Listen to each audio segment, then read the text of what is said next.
September 2nd, 1945, Tokyo Bay. Japanese officials signed surrender documents aboard the USS Missouri. World War II ended. Britain had won. At least, that's what the newspapers said. But in a quiet office in London, British Treasury officials looked at a different document, a financial report marked secret. The numbers told a different story. Britain's aggregate debt, £21 billion. Let me put that in perspective. At 1945 exchange rates, that was equivalent to over 75,000 metric tons of gold, more than 2.5 times the combined national gold reserves of every country on Earth. Britain owed more than all the gold in the world. The British Empire, the largest in human history, was bankrupt.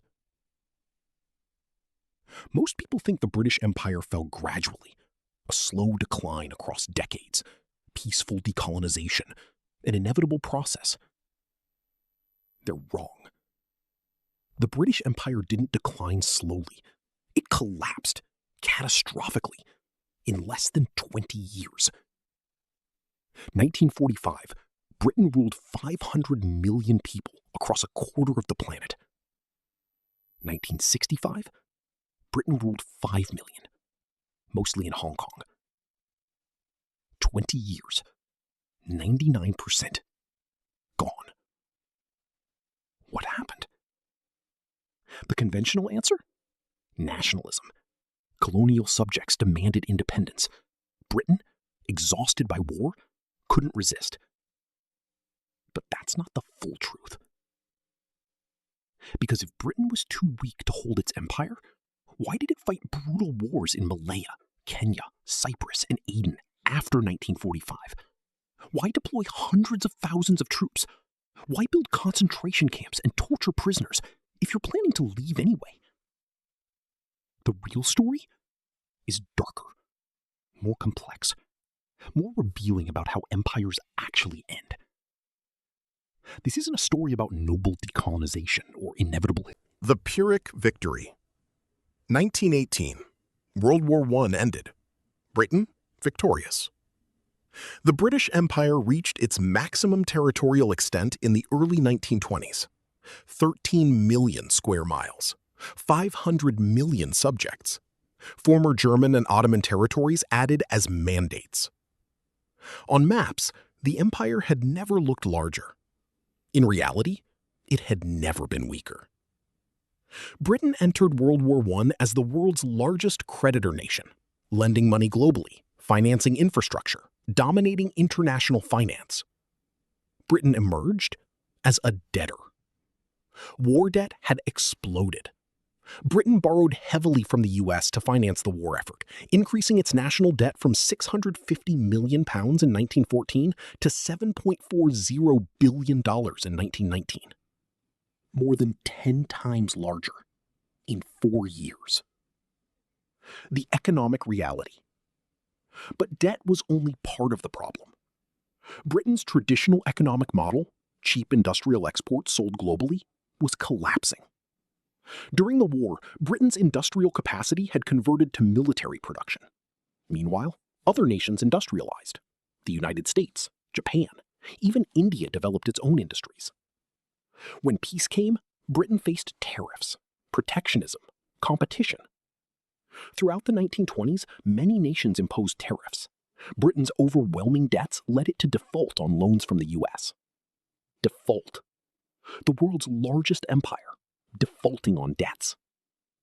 This began a vicious trend of Britain taking out loans it could not hope to repay, relying more and more on the US. The imperial economics problem. Here's what most people don't understand about the British Empire's economics. By the 1890s, the British Empire was overtaken by the USA as the world's preeminent economic power. Even before WW1, the costs of maintaining the empire had started to exceed the benefits in crude economic terms alone. Think about what that means. The empire, The supposed source of Britain's wealth was losing money. Military garrisons in India, Africa, the Middle East, colonial administration, infrastructure, suppressing rebellions, policing trade routes. These costs were escalating while profits declined. The Great Depression. Then, September 1939. The decision. When Germany invaded Poland, Britain declared war. It was the right decision morally. Strategically, it was catastrophic. Britain was already in debt, already struggling, already maintaining an empire it couldn't afford. Now it faced total war against the most powerful military in Europe. The costs would be devastating. The financial catastrophe begins. Within months, Britain was burning through reserves. Military production ramped up, the Royal Navy mobilized, troops deployed to France. Every day cost millions of pounds. And Britain was fighting alone. France collapsed in 6 weeks. The Soviet Union signed a pact with Germany. America remained neutral. Britain stood alone, and Britain was going bankrupt. Lend-Lease, the price of survival. March 1941, the Lend-Lease Act. America would provide Britain with weapons, supplies, equipment, on credit. But there was a price, always a price. As part of its wartime negotiations with the United States, Great Britain had agreed to open up its consumer markets to US-made goods after the war. This severely undercut post-war profits for British businesses. Britain traded its economic independence for survival. America provided the weapons. America would dominate the post-war economy.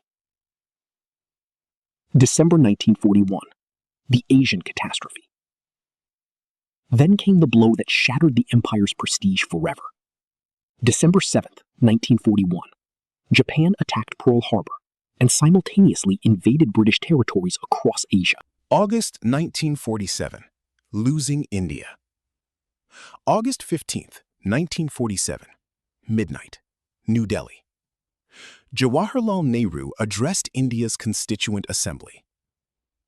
At the stroke of the midnight hour, when the world sleeps, India will awake to life and freedom. India, the crown jewel, 60% of the empire's population, became independent. Shock moment number 2. Within 2 years of the end of the Second World War, this jewel in the imperial crown becomes independent. Why so fast? Because Britain couldn't afford to stay. Maintaining control over India required military force. The Indian army, millions of soldiers who'd fought for Britain in the war, now demanded independence as payment. Britain faced a choice: deploy British troops to occupy India by force or leave. Occupation would cost billions, trigger civil war, require decades of military commitment. Britain didn't have the money, didn't have the will, didn't have the capacity. So it left. Fast. The date for independence was originally set for June 1948. Lord Mountbatten moved it forward to August 1947. Why rush? Because every month of delay cost money Britain didn't have. The partition horror. But rapid withdrawal had consequences. India and Pakistan partitioned.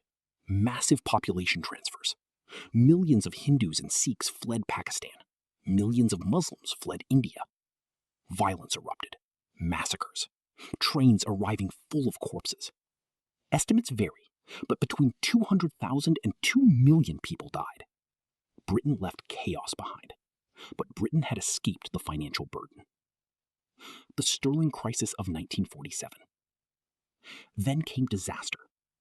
July 15th, 1947. As part of the American loan agreement, Britain made the pound sterling convertible to dollars. Within weeks, Britain's currency reserves collapsed. The counterinsurgency wars.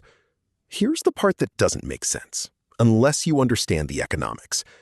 If Britain was too weak to hold its empire, why did it fight brutal counterinsurgency wars for 12 more years? Malaya, 1948 to 1960. 12 years of jungle warfare. Kenya, 1952 to 1960, concentration camps, torture, 90,000 killed. Cyprus, 1955 to 1959, systematic abuse of detainees. Aden, 1963 to 1967, Fort Morbot, the fingernail factory. Why fight if you're planning to leave anyway? The economic calculation. The answer is cold, brutal economics.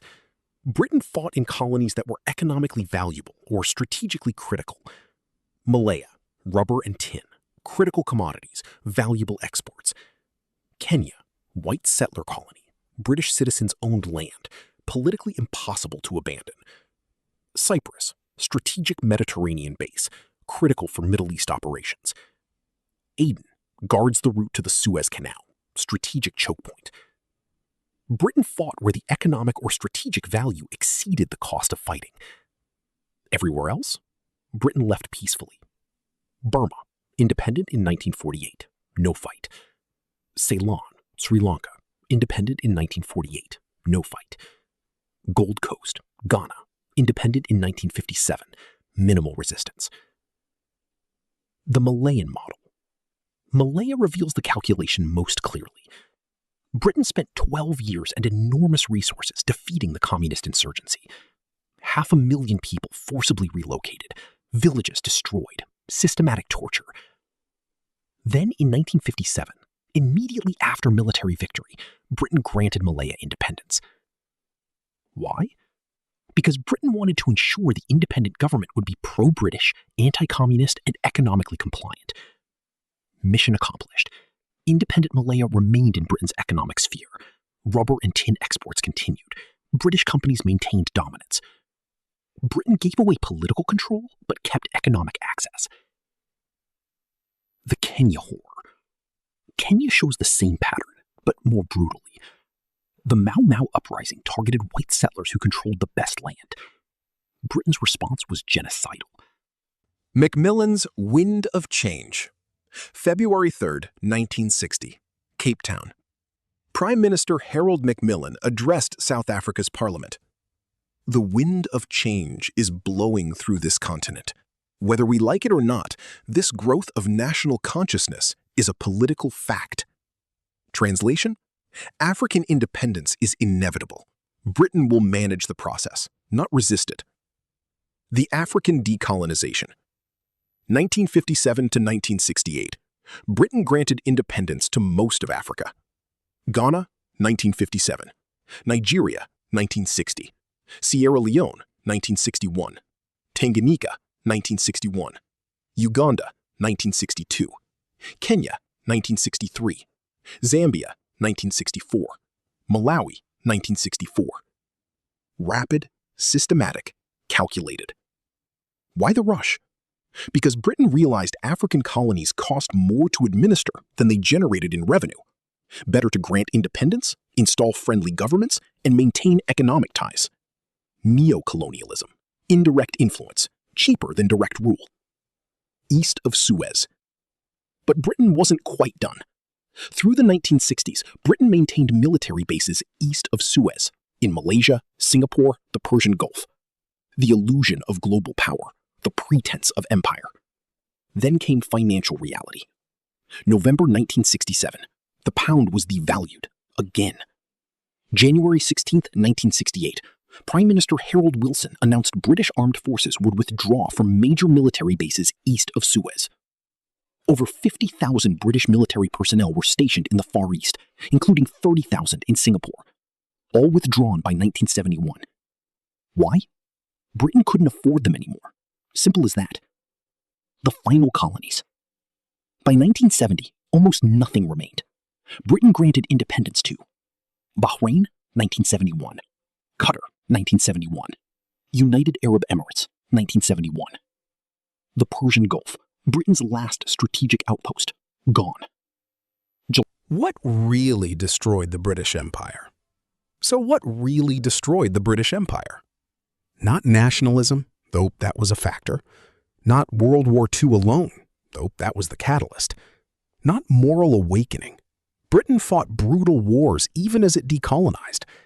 The answer is simpler, colder, more revealing. Economics. The British Empire was destroyed because it became economically unsustainable.